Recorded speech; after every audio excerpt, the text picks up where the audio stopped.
Oi, bruv, what's up, Pizza Nation? Here we are in the palace here, alongside my first mate, Sir Sean Murphy. How are you, sir?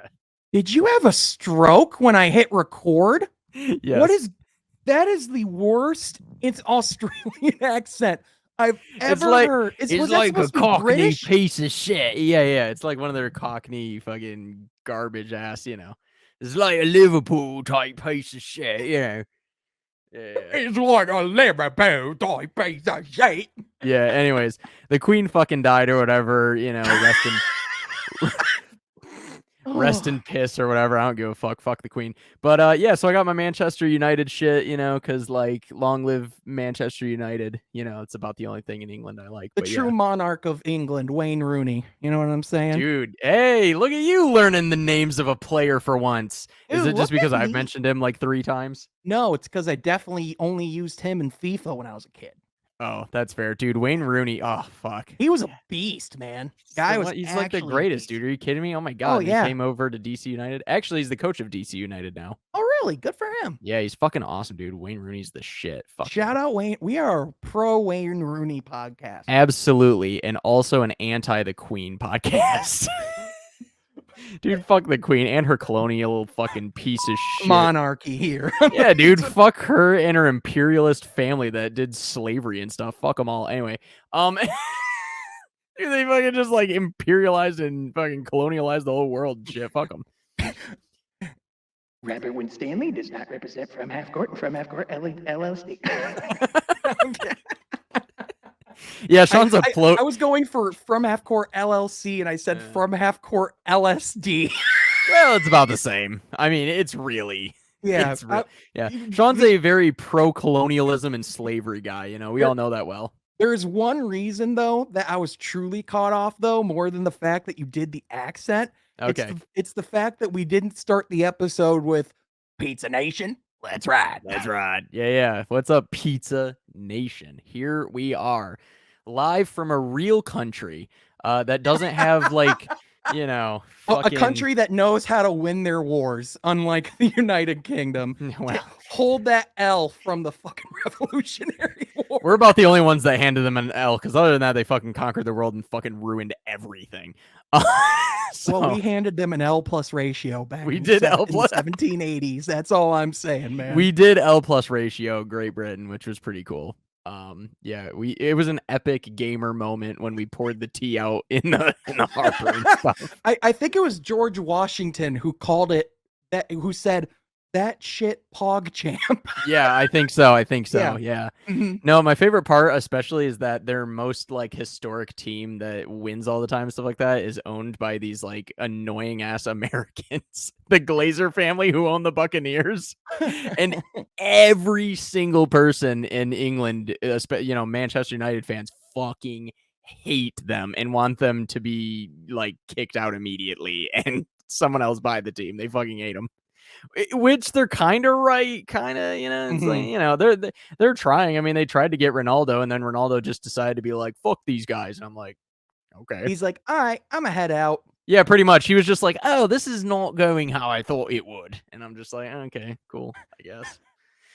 Anyways, God. Sean, football. Speaking of football, real American green football is upon us. The land of the free, the home of the football. We have ourselves your Super Bowl champion Rams playing against the Bills Mafia, who has been trying since O.J. Simpson to win a Super Bowl. And they have not been successful. They failed 4 times in a row, but can they do it this year with Josh Allen? Maybe. Will they end up with Odell Beckham Jr.? Also maybe. But really awesome matchup to start out. Now I think from what I know, it's only on Amazon Prime. Yes? So tonight is on NBC. Okay, so tonight is for everybody. Yeah, so tonight, thank God. Yeah, so generally speaking, opening night they kick off the season on NBC. Right. So, yep. So they'll do the whole Super Bowl. Like they'll probably do the banner raising ceremony and all that stuff because it is at the Rams' home, so they generally do Makes sense. host the opening game every year. And to be honest with you, man, I can't think of a much better matchup than Rams Bills to start the year. Like I mean, like literally, honest to God, Super Bowl preview, like 100%, like a real 100%. chance this is the Super Bowl. So Absolutely. and then in addition to have two extremely talented quarterbacks and Josh Allen and my Super Bowl winning quarterback Matthew Stafford, of course, Yeah. it's going to be a great match. And you know, like just looking at both rosters, you know, from top to bottom, you know, like the Bills, I know they're like everyone's favorite to win the Super Bowl this year. They're like the hot pick. I don't know. Which is I hilarious because they haven't won shit in well, ever, yeah, basically. I mean, like good for them that they're the hot pick, but like I Yeah, just good for Bills Mafia, man. yeah, just like personally, I just like, you know, generally speaking, the team that's the hot pick isn't always the one that comes out and actually gets the job done, right? So, That's correct. It you will know, be like the Tampa Bay Buccaneers. yeah, you can't count out Tom Brady at 45. You can't count out, you know, you can't count out anyone in the AFC. Patrick Mahomes is definitely gonna have a thing or Oh, two yeah. to say about that. I know Joe Burrow certainly feels like they can make another run back. You know, it's gonna be fun, man. One And they thing that I addressed found their really offensive line. yeah, it was really interesting hearing today because we knew that like Aaron Donald was thinking about retirement, but like the reports that came out today showed like, oh, like the Rams literally had a letter in Yeah. May that said he was retiring that they just never sent to the league office. And Yeah. he eventually just decided, yeah, I'm going to come back. So, wise on them. I mean, imagine if they didn't hold on to that letter, man. They Imagine if definitely sent had that to have in. had some kind of inkling that, like, maybe not, you Well, know? yeah, because it's like a guy like Aaron Donald. I get after you when you're because I'm sure you know he was talking about how he was thinking about retiring at points, but I think you know winning the Super Bowl, there's probably this sense of literally what else can I accomplish? I mean, he's the greatest defensive player in the world. It's like how can you get better? You know what I mean? But You would think that would make you feel that way, but, you know, Tom Brady exists. well, yeah, like listen, I'm talking about normal human beings, Right. normal intuition, right? This So man is thinking about sacrificing his marriage and family for one more well, year. I mean, One more year. the dude, but the difference What the though. fuck are you doing? Dude, but the difference though is like with Tom, like Uh, he plays the position in such a way where he avoids contact. Whereas Aaron yeah. Donald plays the position by definition is made for contact. So, you know, I'd imagine, you know, I'd imagine even though he's an amazing guy, I bet you at the end of that run last year, I bet you felt pretty freaking beat to hell Yeah, for sure. and, you know, had to probably take some time to go, you know what? No, I'm not done yet. Because I mean, a guy like Aaron Donald, if he wins multiple Super Bowls, that's going to elevate him pretty damn high in the greatest defensive player of all time conversation. And if he wins like 2 or 3 rings, it might be hard to deny him that fact, man. It's kind of fucked up that he could have been a Lion. Oh, I'm sorry. Was I not supposed to bring that up? Oh, okay. Yeah, Who did you draft? Was that Eric Ebron that draft? it was Eric Ebron. Ooh, The where's guy that he made his at? first Pro Bowl his first year after being on the Lions, that Eric Ebron. Yeah. Yeah, I Who fucking ended hate up that being guy, but that's fucking fine. dog shit for like the rest of his career, and then ended up in Indy or something weird. Yeah, guys, it's fine. We could have just gotten our you know our Ndamukong Suh heir apparent like literally right then and there. You know, a Yeah. player who was better than Oh Ndamukong yeah. Suh. Way better. But Yeah. but Better nah, character guy. that right? Because why not just go get a shitty tight end instead, right? Like the worst tight end ever. Yeah. Literally the one tight end who doesn't know of the concept of catching a football. It's like, all right, cool. I run routes. I sometimes block. But then after I run my route, what do? Well, if the ball comes your way, you catch it. Cool. What is that? Yeah, pretty much. You know, and I have nothing against Aaron Donald. I like him. I think that, you know, future Hall of Famer, all that, blah, blah, blah. However, I will say, for consistency's sake, like, I do find it a bit odd, at the very least, that he's not suspended a few games, at least one for, like, you know, meleeing people with two, So, dual wielding helmets. so the reason why is Mhm. because under NFL rules dictate that anything that happens in a practice, they do not hand down disciplinary actions. They actually leave that to the team. So the Rams, you know, they find Aaron Donald. I'm sure they find him, but the reality is if you're gonna say, hey Rams, we're gonna let you decide the punishment for your best player, Yeah. they're not going to choose the course of action that's going to involve him being off the field, right? So So it's one of those things where it just yet again points out a massive flaw in the NFL system that like they just huge. they literally just, you know what they've done over the last couple of years and just in general, in almost any single circumstance, it just feels like the NFL is just removing itself from the equation. Like even if you look at like Right. suspensions and like all these things that are coming out now, like the whole process is that it's not in Roger Goodell's hands to begin with, and only is truly in his hands if it's like a terrible ruling. And even then, when the He NFL still took it doesn't get back it right. on, he still wasn't the one to even do it. He gave it to other people. So like that's the thing. It's like, you know, this league is just the definition of the NFL is Well, and it's just we're gonna take a step back on this. the major flaw in this is that if he's going out there dual wielding helmets as the strongest man on a football field, Oh, he could and have killed somebody. and he clocks a guy so hard that he's either out for season or out for a little bit, like breaks a guy's jaw on another team, not on his own team. Well, he's on a lucky he separate didn't team. seriously injure somebody. 100%. Right. Like, I'm like, so how is that fair to, I don't remember what team they were playing. Let's just say the Bengals, right? It was the Bengals. Was the Bengals? Okay, cool. Yeah, it was a practice with the Bengals. So you hit Jamar Chase in the jaw with a helmet, and now he's out for season or whatever. How the fuck is that fair to the Bengals that there's no repercussions for that? Like, what do we? I agree. What it's that I is, agree. dude. The NFL, man, they are a special level of not okay. Like Oh, they just, yeah. But here's the problem, man. Here's the problem. They're Yeah. morally corrupt. Oh yeah.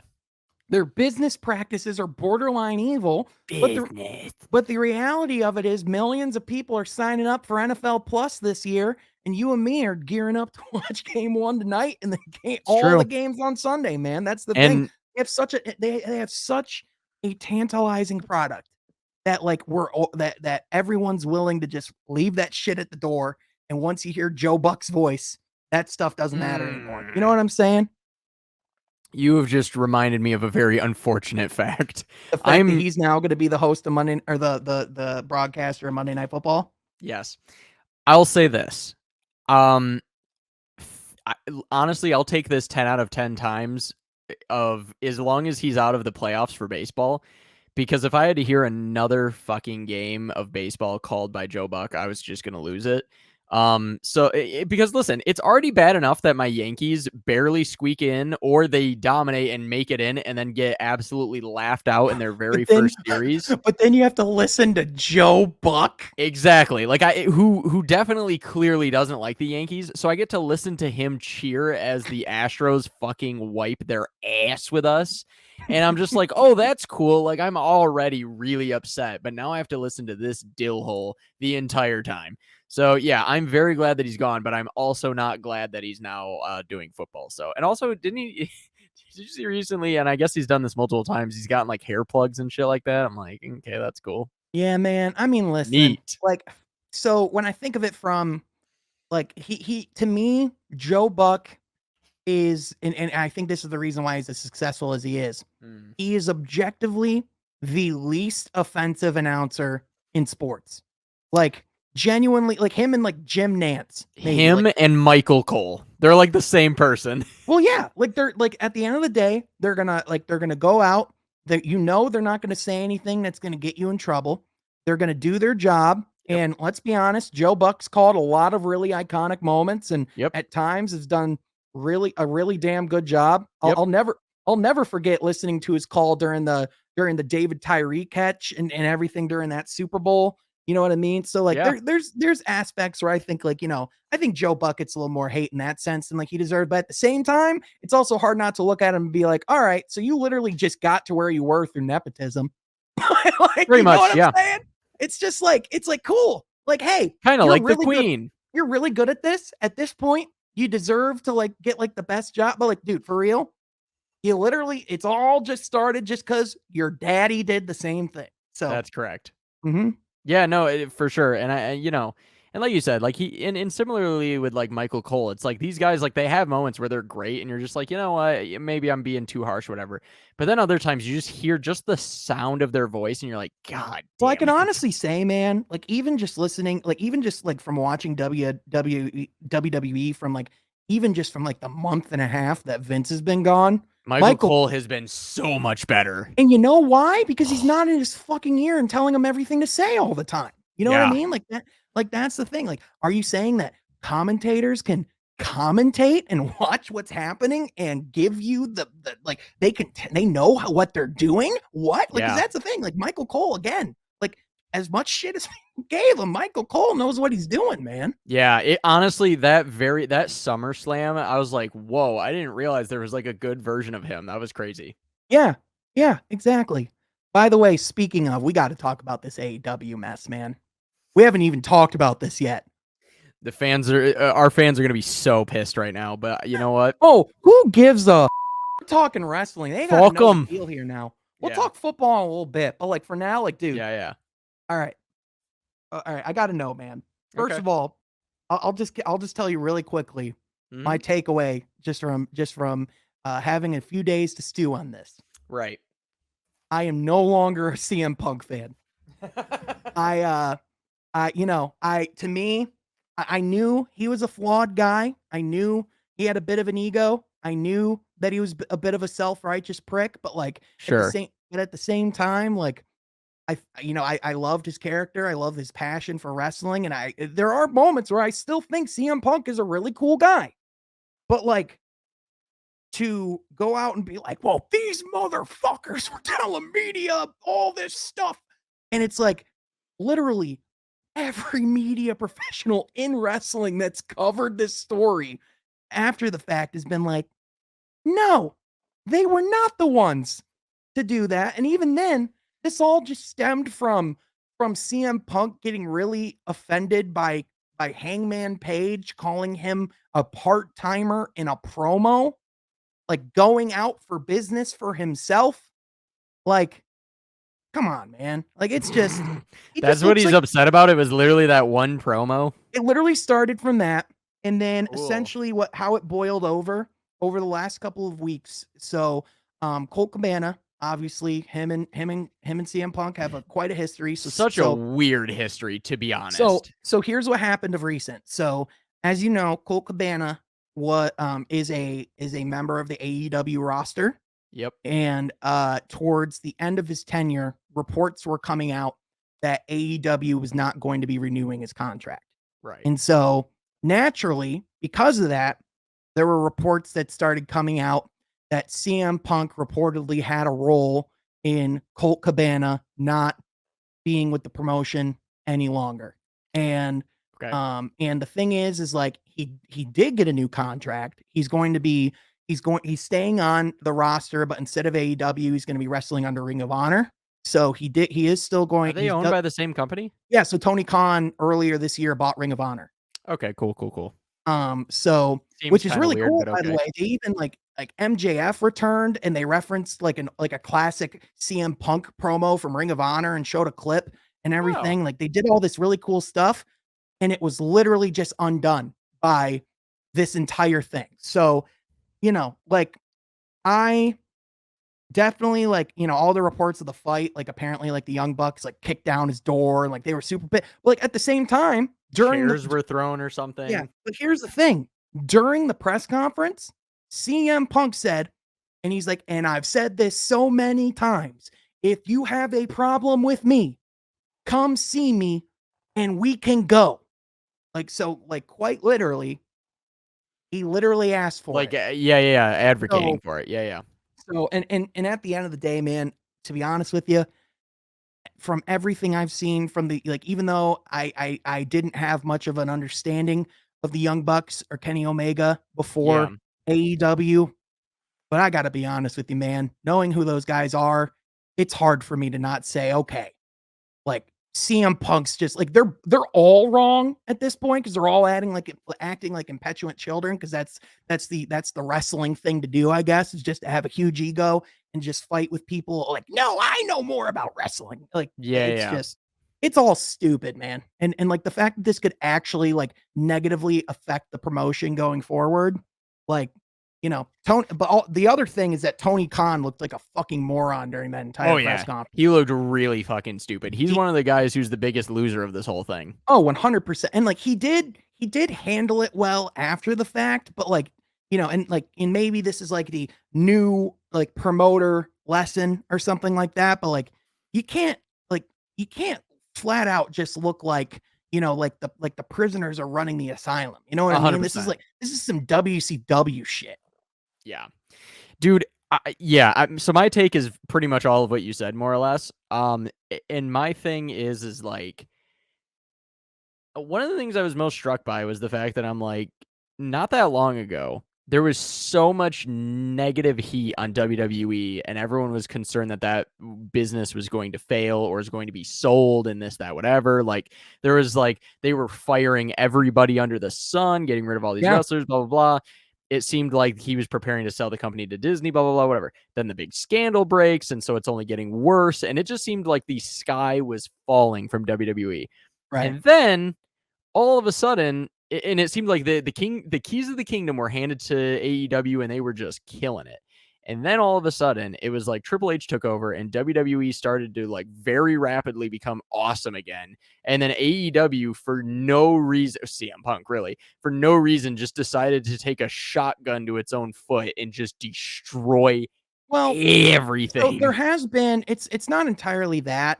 I can tell you even just from like watching the product like the other night, like I love what AEW is doing. I love the Yeah, style they're of not wrestling. fucked, Yeah, but I love the show that they have, but like the other thing that's gotten them here is like some of their booking choices. Like mm, there's been some people reported like there's a lot of people unhappy with some of their booking choices within AEW. But in addition, like if you turn on like AEW's programming, the number one thing you're gonna notice right away is like what match isn't featuring a title. Like now that they added Ring of Honor, what they're doing is that they still have the AEW belts that they created, but now they're keeping and bringing in all the Ring of Honor belts as well. So like good you have like lord. so like they have people fighting for Ring of Honor's belts on AEW as well. So it's like you tune in and it's like there's like the smooth championship. There's all these different titles and it's like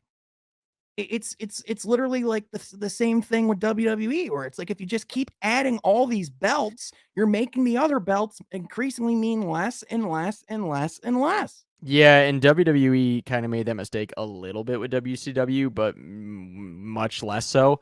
And yeah, I mean, and honestly, in recent years, it seems like WWE has been somewhat understanding that they made a mistake with some of their stuff. I will say one of the biggest fuck ups when it comes to like titles is the fact that for the love of God, they need to separate the WWE and the Universal title. They Right. cannot be the same fucking title, and you can't have Roman Reigns just have two fucking belts all the time. And Monday Night Raw cannot just I think live off of the US title forever. That is I so stupid. I think we're getting there.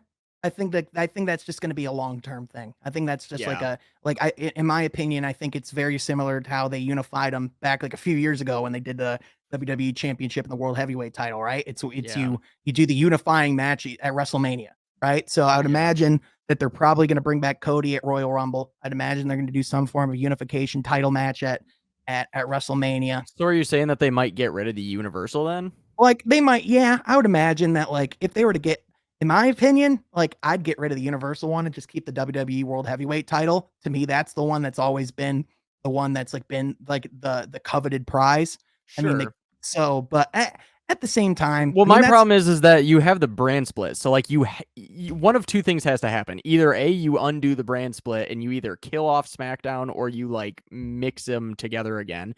Or B, if you're going to go back full-fledged, full-scale brand split, you can't have the world title on one show and then nothing on the other because then no one yeah, cares. Like back in the day, the thing that made SmackDown and Raw work so good was that you had the WWE title on one show and then the WCW, which was called the World Heavyweight title on SmackDown. So like you had a main title on each show and never did the two shows ever mix. You didn't have the same stars on the things. You had different pay-per-views, whatever. And that's kind of the way that it should go back to in a way, is where like Roman Reigns should only be on one show. And same with all the other guys, like they should be on their own respective show and they should be fighting for their own respective belt, and just never the two shall meet. Like the WWE champion should never see the Universal champion and vice versa, and they should be on separate shows. Yeah, but I mean, back to like what we were talking about though, like just like that whole AEW thing, like they still have way too many belts. You can't have fucking 40 belts. Yeah, that's what I'm saying. And they do have like, and again, they still have extremely talented wrestlers. Like the thing is like, like one thing that they did do, and Tony Khan like went like they stripped CM Punk of the AEW belt because of this.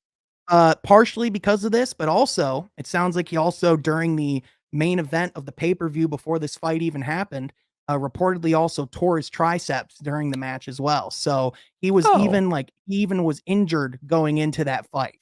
So that's the other thing. CM Punk literally just came back from injury like a month ago, and now is going to be on the shelf for like reportedly like 8 months. But as of right now, CM Punk is suspended, but there's been reports over the last couple of days that he might be, or that there were genuine reports, and I even heard from people that like he was getting fired.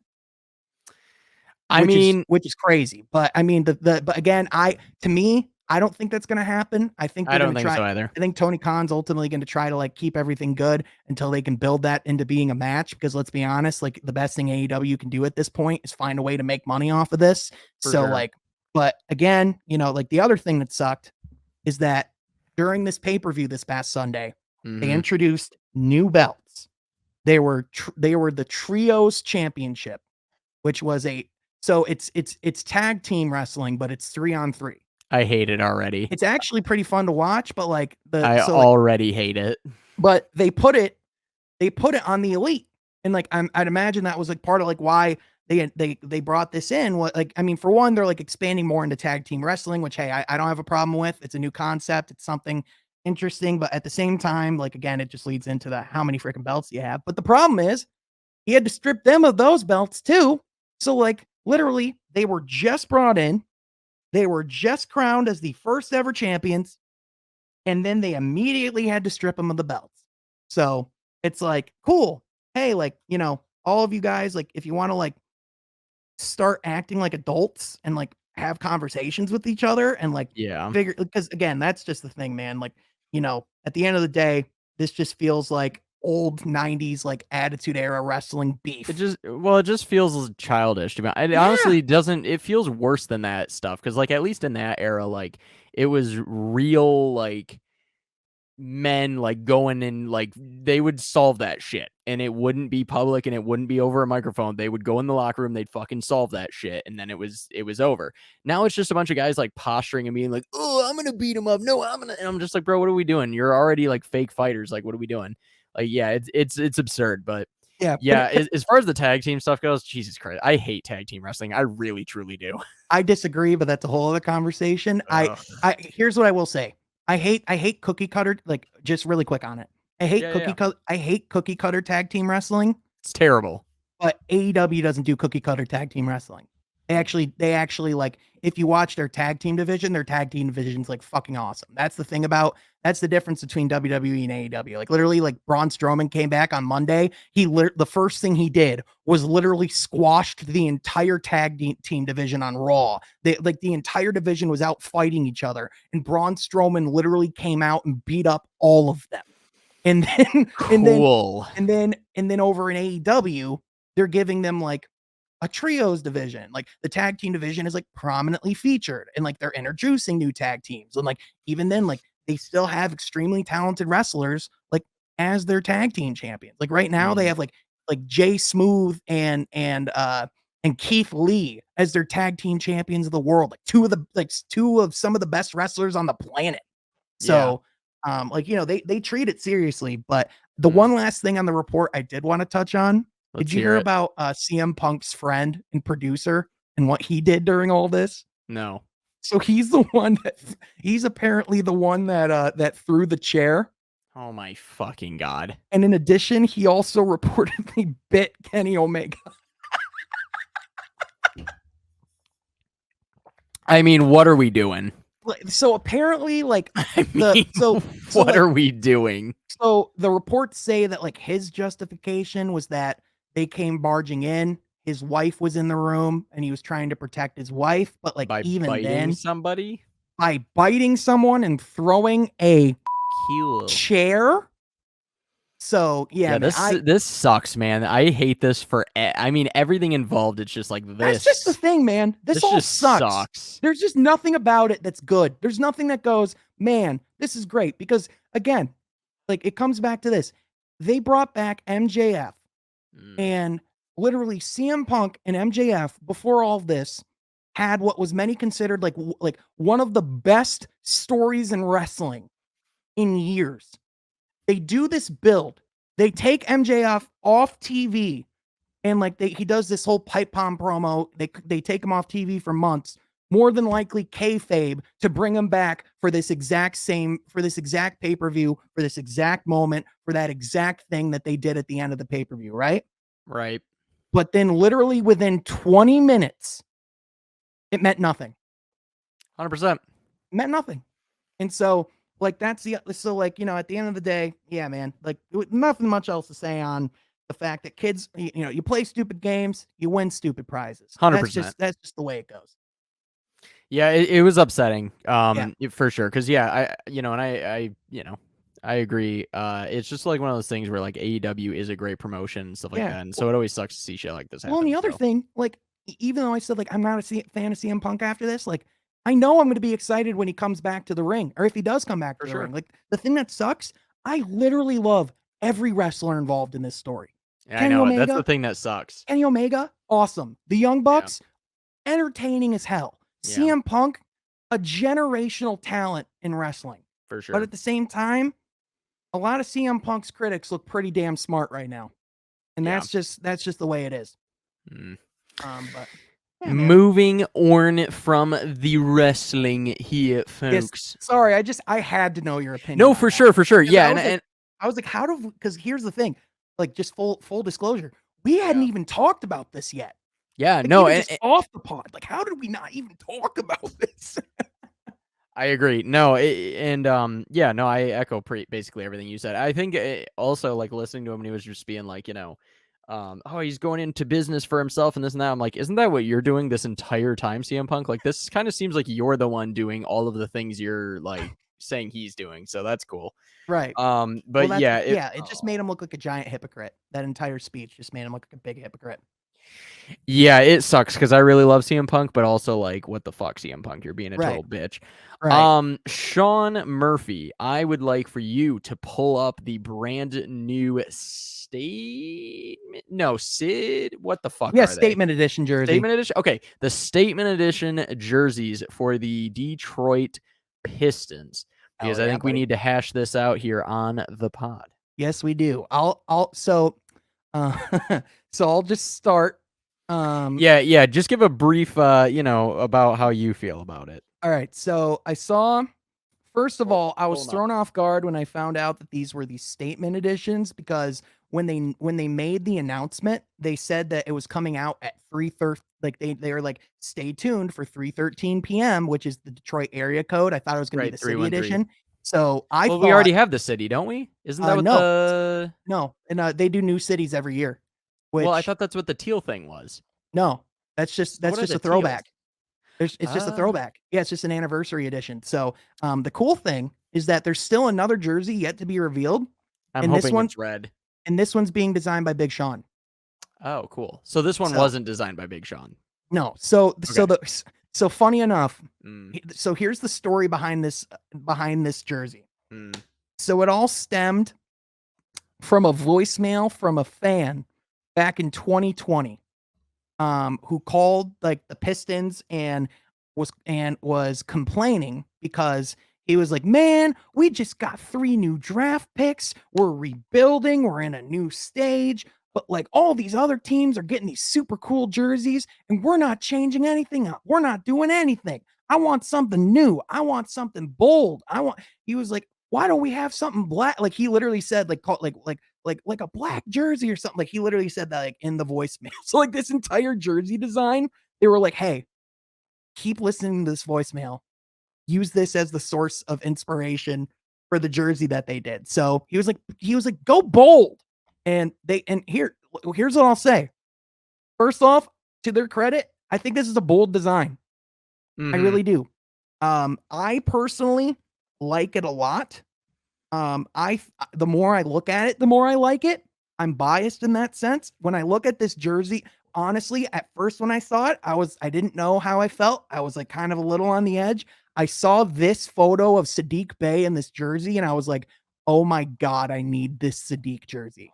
And then I saw the Pistons also tweeted today something else, make a statement with Jaden Ivey dribbling Mm. it. And I was like, man, that gave me chills. So I get like, I know people don't like the stripes in the middle, and a lot of people were like, what the hell are those?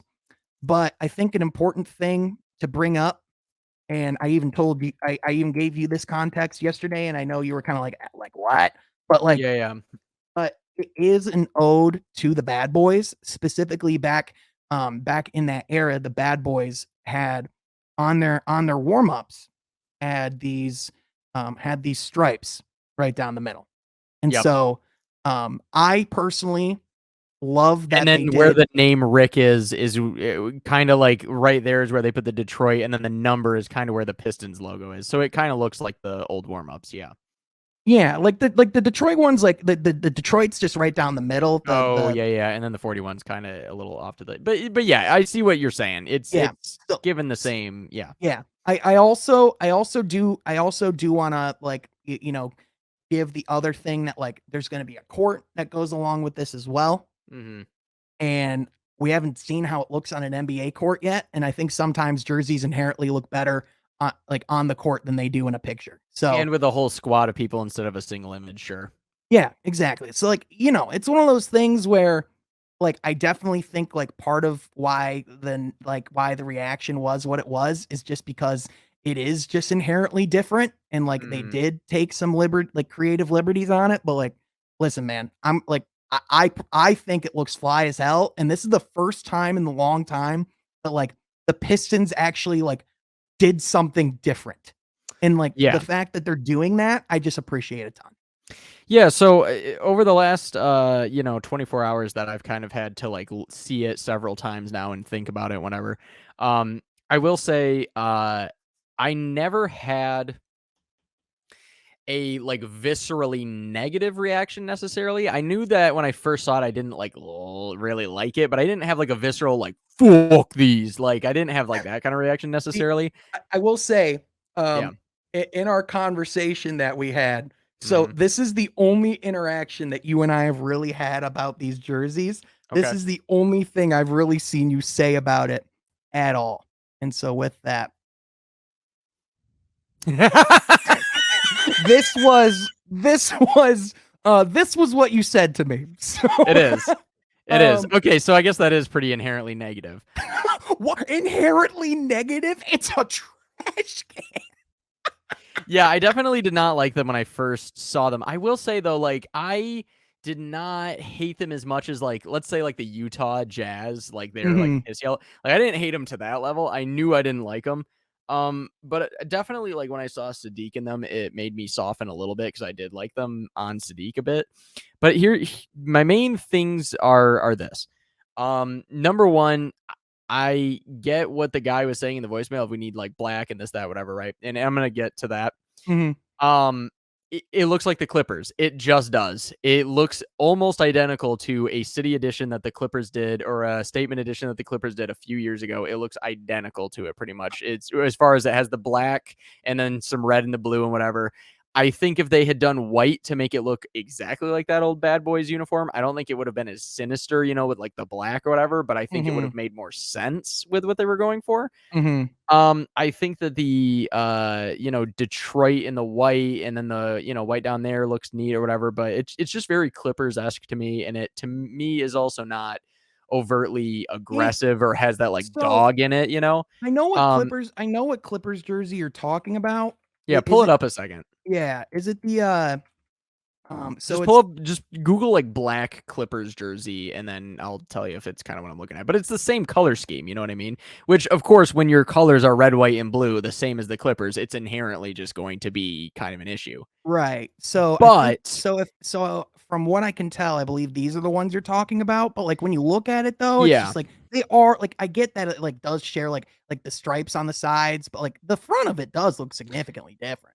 I mean, yes and no. Here's the thing. It does from the standpoint of it doesn't have the stripes, but it has the red and blue thing in the middle, and then it has the white number. And I feel like it's close enough to me to where it's not like unique to the Detroit Pistons necessarily. It just kind of looks like something that's been done in So some I ways. think so I think the one that I've seen it compared to more is the Bucks one. It looks like a blend between that and the Clippers. Like if you Yeah, and mix those yeah, two together, they're the same. and But honestly, man, like I can't like I'm not gonna entirely like disagree with you there. yeah, but Um, yeah, go yeah. ahead. Well, I was just gonna say, so with that being said, though, like, I think it looks like those kinds of things and whatever, and I don't think it necessarily means that they're terrible. Because here's the thing: it's significantly better than the great jerseys. The Oh my gray god. jerseys were heinous. These are worlds better than that. And it looks like a Clippers jersey, but like those Clippers jerseys, I liked. So it's kind of one of those things where I'm like in a weird position because I'm like, I like it from some standpoints, but I also don't like it because it doesn't feel Detroit enough. Yeah, it What definitely I kind of feel like I want out of a black bad boys, we've got some dog in us type jersey. I would like to see them go as bold as we've seen nicknames on jerseys a lot. So honestly, it's why do we not have one that just says fucking bad boys that's what I in black and honestly, like orange? if they were to do the black, color concept, if they were to have done a jersey that was the Bad Boys jersey, that would have Yes. been I don't know if that Black, like white, and orange, because the yeah, I orange don't was like a big part of it. yeah, and like I think that would be like a hell of a statement jersey. The one thing though, if you made that the statement, they would throw the Jordan logo on it. And so like you can't exactly make a Bad Boys jersey with a Jordan logo on it. You know what I'm So saying? I gotta be honest. Here's all they need to do to fix this, and it's very simple to me. First of all, a separate thing that I'll get to potentially is the fact that the NBA has way too fucking many jerseys.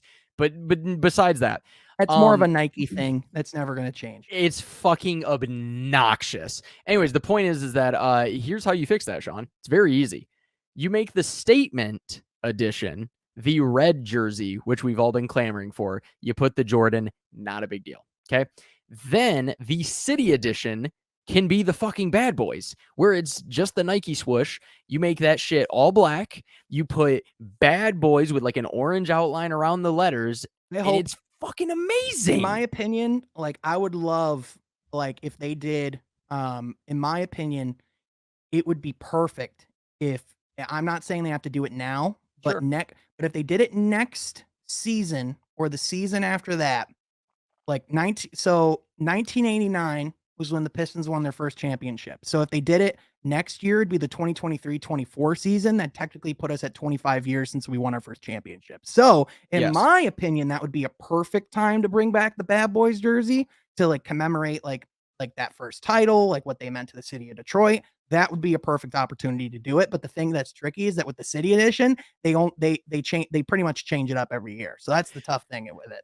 But No, for sure, here's for sure. I do want to But show real quick though, okay. our social media manager and one of the most talented human beings on the face of the planet, Naranjan. He Ranjan is the goat. he actually did a mock-up of his take on these statement jerseys, Let's see it. and I'm not gonna lie, I actually think I would have liked these better. These are better. Like Naranjan just has such a good eye for design, man. He's insane. He's the one that made our new logo and everything too, by the way, Mhm. and like all like the new fancy thumbnails that we have. He's insanely talented. But yeah, this I like this look a lot. Yeah, it's pretty good. I will say it still rings hella Clippers to me, and I For just don't sure. think there's a way to escape that, but I do think it looks good. I I think at the just same time though, like I think for him though, he was literally just taking what the Pistons did and just did like a right, right, like right. yeah. Yeah, no, it looks good. It looks good. I mean, everything he does is fucking amazing. Like Yeah, Jesus Christ. like you Um, as a quote from what you said to me about Naranjan one time, he don't miss. he does Like he not fucking doesn't. miss, dude. He's It's insane. amazing. But no, I feel like if you're gonna, because like the whole email or the voicemail or whatever was like, I want something that's got some like dog in it, whatever, like something like really tough looking, right? Mhm. Us kind of looking like a rip-off Clippers is not exactly my idea of that. Mine would be if it says bad boys and it's fucking aggressive and it Yeah, looks like us. Now, I here's another idea I had, by the way, is sorry, my fucking audio, this no, you're goddamn thing. fine. I was just gonna say, like, if they were to I would be with you on this Clippers thing if they just had the team logo in the middle. I just, Yeah, I get why it looks relatively like it because of the color scheme, but like it's not the same, but yeah, and also like here's the other thing, like the Pistons have been around longer. It's been their color true. scheme longer. So It's true. like in all intents and purposes, hey Clippers, go get your own color scheme, you bitches. Like that's what That's I'd fair. say. You know what I mean? They Like are the shitty stepbrother LA team that no one roots for. But yeah. so the other thing that I just thought of that I thought would be cool, and I don't think it will ever happen, but just picture this. All black. You've got yourself the horse logo, and it's black, but it's outlined in orange. And then underneath the flaming horse, it says bad boys. I'd And be that is the crest on the front would be amazing. You're right. They definitely never do it, but I do love it. That would be amazing. Like I would it'd be pretty sick if for yes. like a city edition, if they like did like a imagine if they took like all of like the looks of like the Pistons past and just like did like a fucking like combination and that was a jersey. Like that would Dude, look sick. there's a jersey. Pull it up. You can probably find it. It's on lids or whatever. But they did a Pistons jersey that was the teal horse jersey, but they did it in the colors of the bad boy jersey. So it was red and blue and white. And they just mixed the two, and it's amazing. I almost picked one up, but I was just like, dude, it's literally one of the coolest things that I've seen. Like this dope mashup. That's not the one.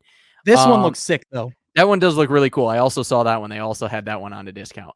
But they have one that is the bad boys and the teal mixed together, and it's, Grant Hill on the back because he wore both uniforms. Mhm. I And think it's awesome. yeah, I think to close this segment, Mhm.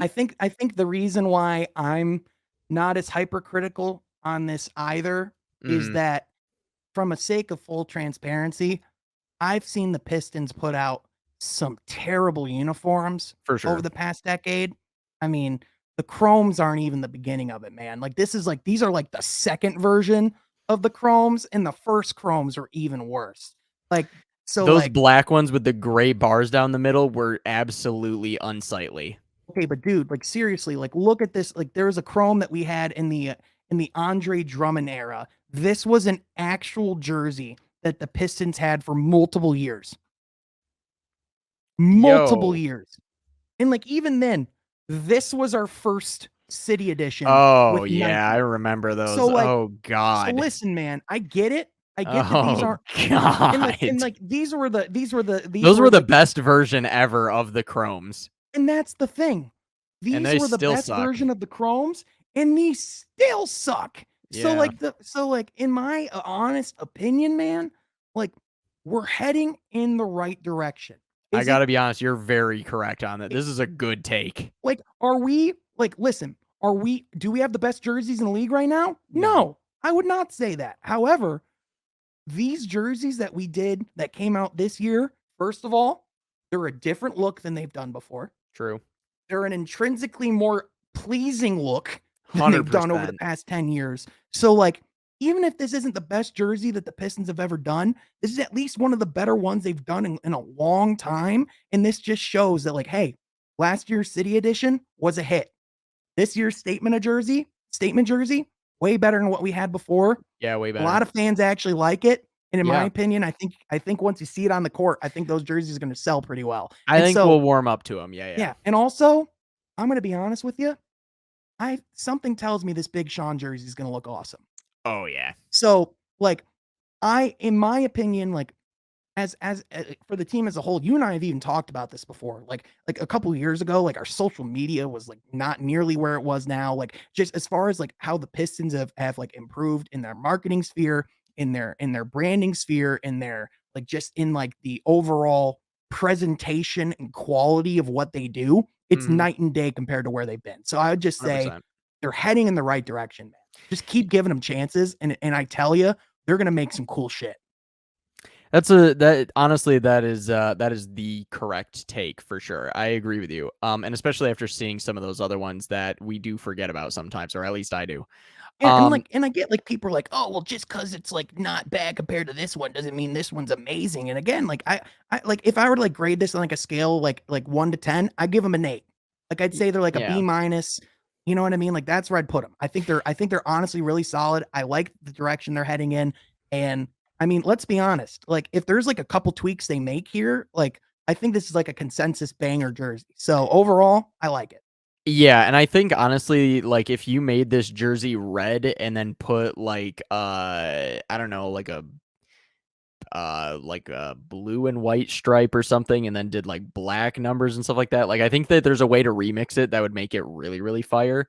Mhm. But yeah, no, I think also the funny thing about me is, and it doesn't happen every time. A lot of times I double the fuck down, but there are a lot of Yes, you do. times there's a lot of times where when I first see something and I hate it, it is always hilarious because sometimes the things that I hate the most on first impression are the things that I very quickly love more than anything else. Yep. This happens a lot with albums. Like I'll listen to an album and the first time through, I hate it. And Well, then that's why after like I even listen to it a few yesterday, times, I'll be all right. well, that's why even yesterday we were talking about these jerseys, and I was like, "Well, even you hated the red jerseys," but I forgot that one of the I first love the episodes of this red jerseys. pod was us like oozing on how amazing those jerseys were. Yeah. I was just like, "Sorry, you just hate so many things at first it blends in after a while." It's true, and then sometimes I do turn around on them. Now, not always, but Yeah, yeah, like the Utah ones, I don't think I'm gonna come around on those. no, And the Sacramento Kings still have the worst uniforms in all of the NBA. oh for sure. But these Jazz black have the worst ones now, in my opinion. that's true. Although theirs don't say Sacktown, so but anyways, the I will never get over that. They It's do, so bad. however, say Utah. That's true, which is close to Sack. That's basically Sacktown. One more cool thing about this story, by the Yes. way. So James Edwards III, like at 3, like he wrote a piece about it and like wrote about like the story behind it. Uh-huh. And the cool thing was that the Pistons actually brought this fan in before they revealed the jersey, and they showed him the design and like even gave him a jersey. So That's like, the guy? Oh, that's cool. yeah, so like they brought him in. He was like, the fact that my words were put into perspective, that's major. And he's been talking about how much he loves the design. So I just think, at the end of the day, the fact that like the Pistons did something with a fan in mind, and like I went on this fan's Twitter. Like it's not like this guy has like a ton of followers. Like, you know what I mean? Like this isn't like a huge influencer in the community. Like this is a fan. So I just listen, I man. gotta be honest, Sean. Anytime my franchise is in tune with the fans like that, I'm gonna say it's a win. I gotta be honest with Sean. We've been talking about it a lot here, and I just saw it there again. I feel like I'm one photo of Slim Shady wearing this thing away from liking it.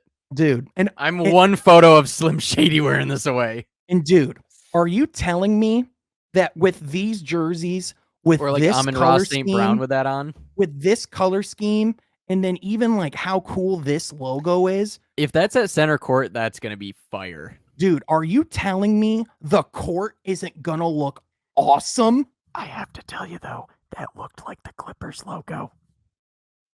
All right. So anyway, the Lions play the It Eagles. did though. this- It did. I'm sorry. I know. You're not yeah, wrong. and honestly, it's one of those weird things where I'm like, I know that it's just colors, and like that we had those first technically, but there's just something. It isn't going to stop you though from making that association. Yeah, I don't know what it is. Like my brain is broken, and maybe No, it's I just get it. because I get I've it. seen the black, white, and red with them first, and so it just is like implanted. But it's like, yeah, so whatever. It does look cool though. It does look really fire. It's also kind of weird because I'm just like it looks like police lights, and so I'm just like, well, that's kind of Detroit in sort of a fucked way. But hey, what are we doing? Yeah. But yes, the Lions have sold out Ford Field for Freaking another awesome. painful game where they will get absolutely buffaloed For the by a first team that should not beat them. For- They first sellout since like 2019 or 2018, I think.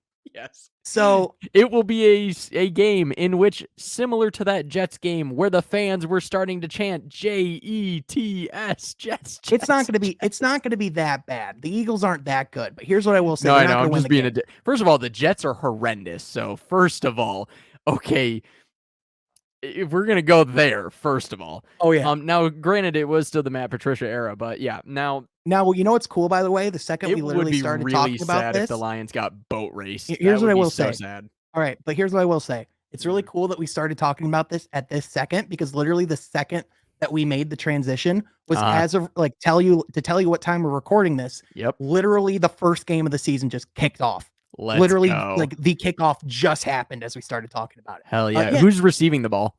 So the Bills have the ball right now. So Josh Allen just completed a pass to Stephon Diggs. So cool. Yeah, oh, man. my brother has Stephon Diggs. Not into that. Oh yeah.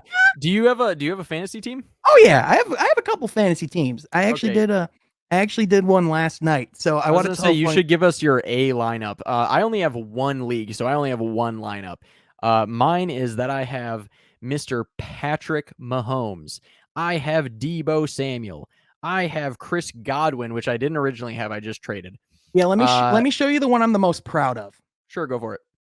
So here's what I will say. I'm currently in a Woodward fantasy league. So I'm in a fantasy league with an and I checked. I'm actually in a fantasy league with an former NFL player, Braylon Edwards. Oh yeah, Braylon. Yeah. Yeah. The funniest thing is that he wasn't in the draft. But but well, anyway, yeah, like, and even I, like, the bummer is that there, like, I had some stuff going on during that draft, so like I had to miss some of it. So like I had some of my players auto picked for me, which is never fun. But here's the team that I'm the most proud of. So I'll even share my screen here. So first of all, this year I'm calling my teams the Motor City Murphs. And I hate you. So I got Kyler Murray, Saquon Barkley, Breece Hall, AJ Brown, Jamar Chase, TJ Hawkinson, Chris Godwin, Aaron Rodgers, Clyde Edwards-Helaire, Darrell Henderson, Jahan Dotson, Sky Moore, Kadarius Toney. I got Evan McPherson as my kicker, and I got the Colts defense. So overall, like, my running back situation, I'm not in love. I'm not in love with the fact that that Saquon's my first back. You know, if I were to go with if he was literally he should be, he was quite literally the last great back left. So like I was in a position where I just had to go with what I was given. And Breece Hall, he went in the first 5 picks in our draft, I think. And then Breece Hall is is the Jets' first round running back that they drafted this year. So he's someone that is supposed to be able to come in and actually play pretty well this year. So, I mean, we'll see what happens, but yeah, man, the Lions, they're going to be way better than like, in my opinion, they're a more talented roster than they were last year. The schedule's weaker than it was last year, but at the same time, I'm not one of these fans that, like, Hard Knocks didn't change anything of what I thought of this team. The draft really didn't change anything of what I thought of this team, even though we got some real value and so far have shown to actually have a great draft. I mean, our seventh round corner made the roster. Our 6th round linebacker, Malcolm Rodriguez, might start because he's been playing that well. Dude, Rodrigo. Dude, that's the thing. He was literally a 6th round pick, was brought in to be thought of a guy that could be really solid on special teams, and he might be a starting linebacker day one in the league. That's how good he's been. Hell yeah. He's not even good for a 6th rounder. Like, he's just been good. So the kid can play. So let me see. Is this let me see if this works. Oh God. Are you trying to share your screen? Yeah, I'm working on it. It's look going. At you. Hey, look at that. All right, so this is my team. I'm the Intimidators here. I like it.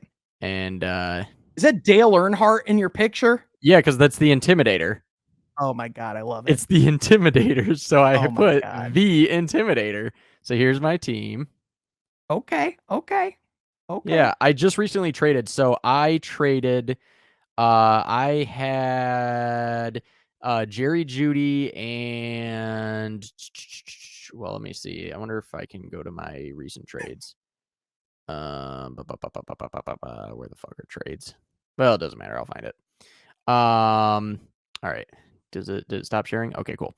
All right. So let me go to my trade here because it was with my brother too, which is like the worst part because I'm just like I don't really want to help him at all. Also he named himself Easy Money like a complete douche. So I traded him Jerry Judy and Damian Pierce from Texas for let's see here, for Kareem Hunt and Chris Godwin. I like it. So we'll see how that goes. Now, the thing of it is that I really wanted to keep Damian Pierce because I think that he can be like the only piece of offense for the Texans. Mm-hmm. But at the same time, it's kind of one of those deals where I was just like, oh man, that's like kind of a decent sized gamble. And if my brother was willing to give up Kareem Hunt and Godwin, I was just kind of like, that might be pretty good, especially like if the Texans thing doesn't go as great as I thought. And the Browns being quarterbackless for like half the season, they might have to really lean on Kareem Hunt. I was like, that'd be pretty good. And Jacoby Brissett ain't exactly Joe Montana. That's what I'm saying. So I'm just like, that seemed pretty attractive. Chris Godwin only continues to become a bigger and bigger and bigger piece of the Tampa Bay offense. So I was just like, all right, dude, we'll see how it goes. So, but dude, did you see on my roster? Chris Godwin's my third wideout. Yeah, that's crazy. That's the thing. In my opinion, like even though like what I was gonna say about my team, even though I'm not in love with like I don't think my running back situation is like terrible by any means, but like it's probably the weakest part of my team. I have the best quarterback depth in the league. I have the best wide receiver depth in the league. Do you have is yours a 1 or 2 quarterback league? So it's a 1 quarterback, but you have 2. Yeah, so I have 1 in a backup. So gotcha. just in case I can interchange them both. And the thing is, I have 2 guys who both could be an MVP caliber player. I have Aaron Rodgers and Kyler Murray. For sure. So, yeah, I got Patty Mahomes, and I'm gonna pretty much just ride or die with him, and see what happens. If he gets injured or something, then Jameis Winston, I'm sure, will be out there. Yeah, even then, like after bye weeks, I'd imagine I can trade Aaron Rodgers and get some pretty solid pieces towards the end of the season. Sure. Yeah. So we'll see. But I'm more excited for when we do our From Half Court Fantasy Basketball League and we get everyone in that. That's gonna be fun. Dude, that's gonna be awesome. I really can't wait for that. That's gonna be a lot of fun. Yeah, dude. And I can't wait for us to do the bracket thing like how we did for the NBA. That's gonna be fun. The dog shit or what we did for the NFL when we do that for the NBA. Right. Yeah, dude, that's I can't wait to do that. Fun. It's gonna be a lot of fun. Dude, that list was so fun. Oh my gosh. Absolutely. I love those. I also cannot wait we're gonna have to put Sacramento in dog shit. You should make me fill one out for hockey without telling me anything about those teams. That's going to happen. We're definitely that's going to happen. Yeah, for sure. Like, don't worry. Before the hockey season, I'm going to pull up one of them lists, and it's gonna be great. I'm excited, man, dude. There's this. You're gonna want to keep tuning in, man. We're gonna have some fun stuff all football season, all NBA season. Just as we keep rolling, this podcast is just getting more and more fun, man. It sure does. Yeah. And look at me, I'm doing a little jig. How about that, huh? Look, I root for a soccer team, I guess. This could be like something that's like clipped for like social media content or like a GIF, you know what I mean? This makes me want to leave the company. No. It makes the viewers want to leave and makes me want to leave with them. Oh my Lord. Oh Lord. So on that note, Bucks Nation, let's ride. I got the Glazers all in one photograph. I hate you so much. Oh my God. All right, Pizza Nation, we love you. We had fun. And take care of yourselves, guys. Yeah. And do that football. Ow! Do that football, baby.